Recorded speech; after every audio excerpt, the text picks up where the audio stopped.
વરસાદમાં ખાવાની ખૂબ મજા આવે તેવું આજે આપણે શાક તૈયાર કરીશું, જે મિનિટોમાં તૈયાર થશે અને બધા જને ખૂબ પસંદ આવશે.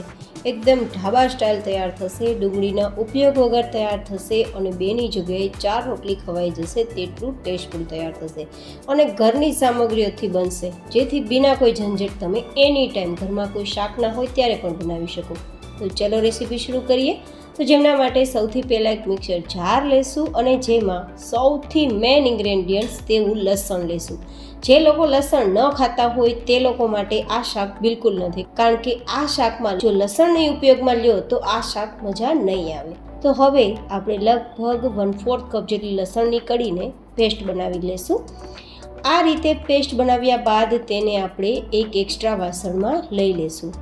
અહીંયા આપણે લસણનો ઉપયોગ વધારે થશે.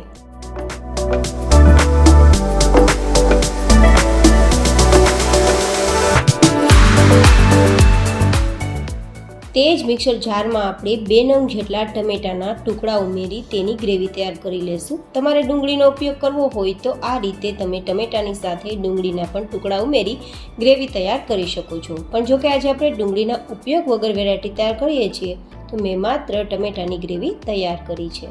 હવે તેને સાઈડમાં રાખી દઈશું અને જે આપણે લસણ પીસ્યું છે, ગ્રાઇન્ડ કરેલું છે, તેમાં આપણે 1 નાની ચમચી જેટલું નમક ઉમેરી દઈશું. અહીંયા થોડું નમક ચડિયાતું રહેશે સારા ટેસ્ટ માટે. અને 1 મોટી ચમચી કે 2 નાની ચમચી જેટલું ધાણા જીરું પાવડર અને 2 નાની ચમચી કે 1 મોટી ચમચી જેટલું કાશ્મીરી લાલ મરચું પાવડર, જે તીખું નથી હોતું પણ કલર સરસ આપે છે. અને 1/4 ટીસ્પૂન જેટલી હિંગ ઉમેરી દઈશું અને લગભગ ચપટી 2 ચપટી કે 1/4 ટીસ્પૂન જેટલી હળદર ઉમેરી આ રીતે આપણે એક ગ્રેવી જેવું કે પછી એક સ્લરી જેવું તૈયાર કરી લઈશું. ગાઈઝ, એકવાર આ રીતે તમે મસાલો તૈયાર કરી અને આ શાક તૈયાર કરવાની ટ્રાય કરજો, તમને ખૂબ પસંદ આવશે.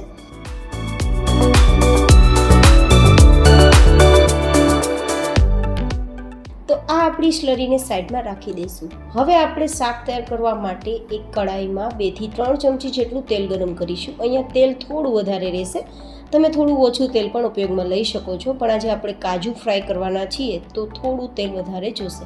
અહીંયા મેં લગભગ 1/4 કપ જેટલા કાજુના આ રીતે ચિપ્સના ફોર્મમાં ટુકડા કર્યા છે, મતલબ માત્ર એક કાજુના 2 ભાગ કર્યા છે. તેને આપણે ગોલ્ડન કલર પર આવે ત્યાં સુધી ધીમા ગેસની ફ્લેમ પર થવા દઈશું. કાજુને ધીમા ગેસની ફ્લેમ પર આ રીતે આપણે શેકશું તો ઉપર ગોલ્ડન કલર આવશે અને અંદર સુધી કાચો ટેસ્ટ બિલકુલ નહીં રહે, તો કાજુનો ટેસ્ટ ખૂબ સરસ આવશે. તો હવે કાજુને બહાર કાઢ્યા બાદ આપણે 1 થી 1.5 ચમચી જેટલું આખું જીરું ઉમેરીશું. હું અહીંયા રાઈનો ઉપયોગ નથી કરતી, તમારે કરવો હોય તો કરી શકો. અને 1/4 ટીસ્પૂન જેટલી આપણે હિંગ ઉમેરી દઈશું અને પછી સીધું ડિરેક્ટલી જે ટમેટાની ગ્રેવી તૈયાર કરી છે ને તેને પણ ઉમેરી દઈશું અને થોડી વાર માટે ઢાંકી દઈશું, જેથી વઘાર બહાર ના આવે.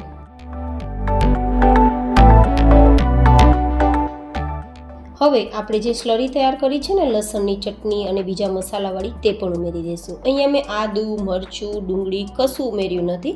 બસ આટલી સામગ્રીઓ તો દરેકના ઘરમાં હોય જ છે. લસણ પણ હોય છે, ટમેટાં પણ હોય છે અને હજુ આપણે એક સામગ્રી ઉમેરીશું તે તો દરેક ગુજરાતીઓના ઘરમાં હોય છે.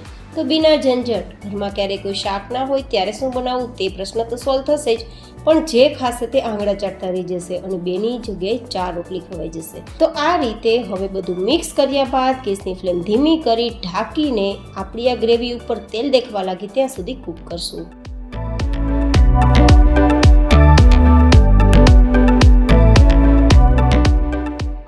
તો લગભગ 5 મિનિટ પછી આ રીતે આપણે જેટલું તેલ ઉમેર્યું છે બધું જ તેલ ઉપર દેખાવા લાગ્યું છે, કારણ કે ટમેટાં અને લસણ છે તે તેલને છોડશે, તો આ રીતે વધારે દેખાશે. હવે આપણે 2 કપ જેટલા ગાંઠિયા લઈશું. આ ભાવનગરી ગાંઠિયા છે, થોડા મોટી સાઇઝમાં આવે તે. તમે જે ઘરમાં ગાંઠિયા હોય તે લઈ શકો છો, પણ જો આ ગાંઠિયા હોય તો એકદમ ટેસ્ટફુલ શાક તૈયાર થશે. મેં આગળ કહ્યું હતું ને કે દરેક ગુજરાતીઓના ઘરમાં આ સામગ્રી તો હોય જ છે, તો તે છે ગાંઠિયા. તો ગાંઠિયા આ રીતે તમે ઉમેરી શકો છો. તો આ રીતે આપણે ગાંઠિયા ઉમેર્યા બાદ કાજુના ટુકડા પણ ઉમેરી દઈશું, બધું મિક્સ કરી દઈશું. ધેન 2 ગ્લાસ જેટલું પાણી ઉમેરીશું અને માત્ર 2 મિનિટ માટે ધીમા ગેસની ફ્લેમ પર થવા દઈશું.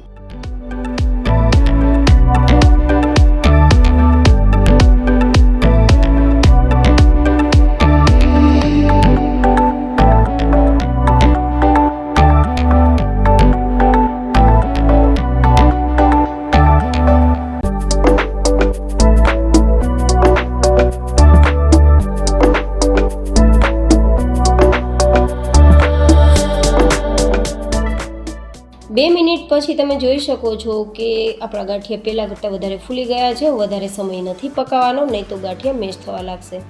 તો ધાણા સ્પ્રિંકલ કરી ગેસ બંધ કરી એકવાર મિક્સ કરી ફરીથી તેને 1 મિનિટ માટે આ જ કન્ડિશનમાં બંધ ગેસની ફ્લેમ પર રાખવાનું છે.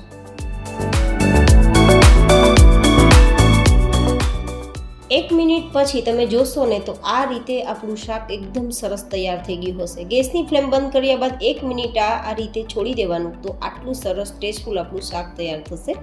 હવે તેને આપણે સર્વિંગ બોલમાં લઈ લઈએ. તો કેવું લાગ્યું તમને મારું આજનું આ શાક? જો કે આને કાજુ ગાંઠિયાનું શાક પણ કહી શકો, અને તમે કોઈ નામ આપવા માગતા હોય તો તમે પણ મને સજેશન આપી શકો. રોટલી, રોટલા, પૂરી, ભાખરી, ખીચડી કોઈ પણ સાથે મજા આવે તેવું, બેની જગ્યાએ 4 રોટલી ખવાઈ જાય તેવું શાક તૈયાર થયું છે.